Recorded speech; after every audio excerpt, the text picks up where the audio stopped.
everyone, and welcome back to another She Budgets YouTube video. For those of you who don't know who I am, my name is Sarah and I love all things budgeting, planning and personal finance. So in today's video, we are going to be doing Pay 3 budget for February. We're going to be using our real numbers. And today I thought I'd do it in the Sage A5 Plus planner just to for something different and to show you what it looks like in this one. So let's get started. Okay, so I thought I'd quickly show you the calendar. So this is what our February is looking like for this month. We are going to be doing today the Pay 3 budget, so whatever's in blue we have. So that is what we're doing. So that is that one, and then we'll flip over to Pay 3, which is here. So in the A5 Plus, in the Sage one, you will see that the pay budget sheets go over 2 pages. In the A4 planner, it just is on the 1 page. So I'm going to, let's do this so we can get started. All right. Okay, so for this pay period, it is the 16th to the 22nd, doing this a little bit late. Sorry, everyone, have had a hectic week of Feb. So I'll pop the pay period up there, and then this is the income box where I pop our income in. So we had Cohen's income, that was $15.82 this week, and then my income, I am now getting paid with my new job. I am now getting paid weekly, which is interesting. So we are both weekly. Cohen's pay comes in the Thursday, mine's on the Friday. So if we total these up, $15.82 and $8.13, we have $23.95 to work with this pay budget. All right, so then we move on to our fixed expenses. So we have utilities. They come out on the 17th for $150. They are just direct debited every week. We have the mortgage. We now are paying the mortgage weekly. We just changed that so it aligns with our pay that comes in each week. So that each week is now $468.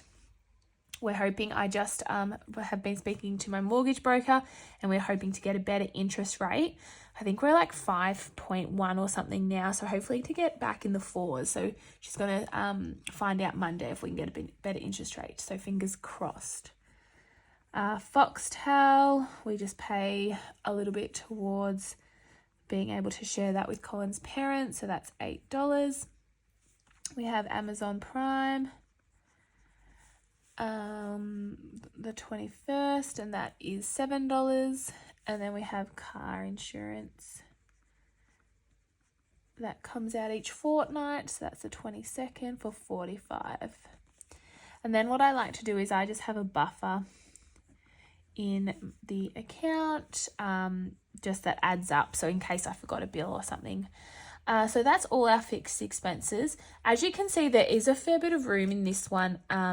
So for people, like, we only get paid weekly, but if you get paid fortnightly or monthly, you're going to have some more expenses because we're only weekly, so we only have a small amount each week. So this planner might be good for people who are paid fortnightly or monthly, as you have a lot more room in these ones.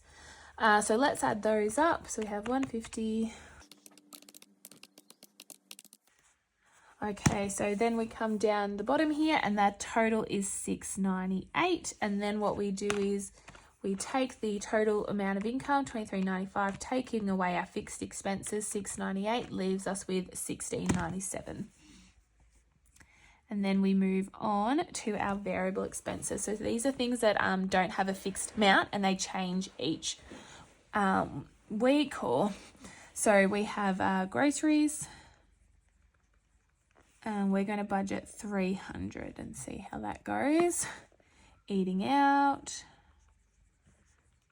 we're going to budget $50. We have car, so petrol and things like that, or parking, $120.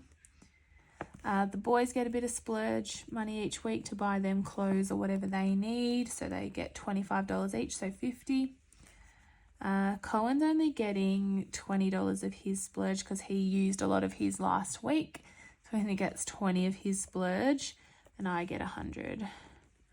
And then we also have a buffer in this bank account as well of $30 I just put in each week in case we go over like eating out or groceries or something. There's a bit of money there in case for that. So if we add those up, so we have $670 there. And then what we do is we take this amount here that we had, $16.97. We'll take away $670. Leaves us with $1,027 for our sinking funds and other goals. So I'll flip you over. All right, sorry, sinking funds. I'm just going to quickly go and write these in.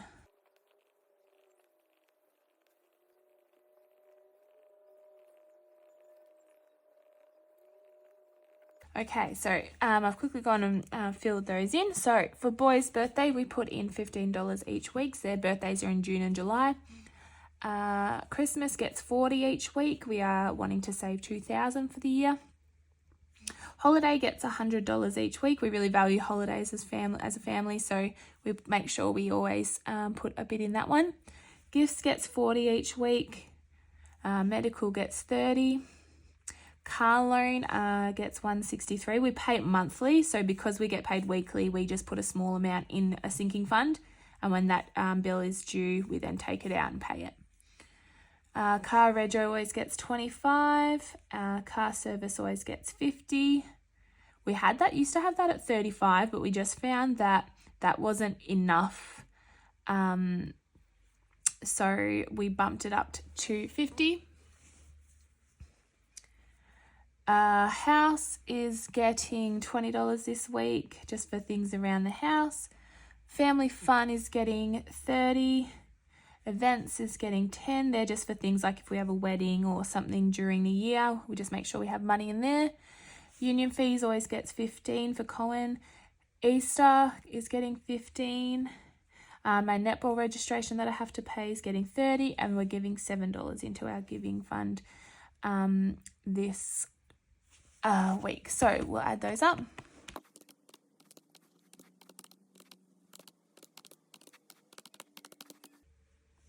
Okay, so $590 for our sinking funds this week. So then what we do is we take that amount that was on the last page, so it was $1,027 that we had left over. We take away $590, leaves us with $437.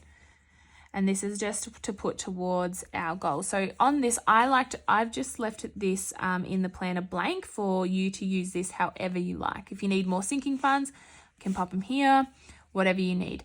So I just like to call ours goals. So our goals is always to save for our boys' future, to invest some money into that. So we put $30 into there.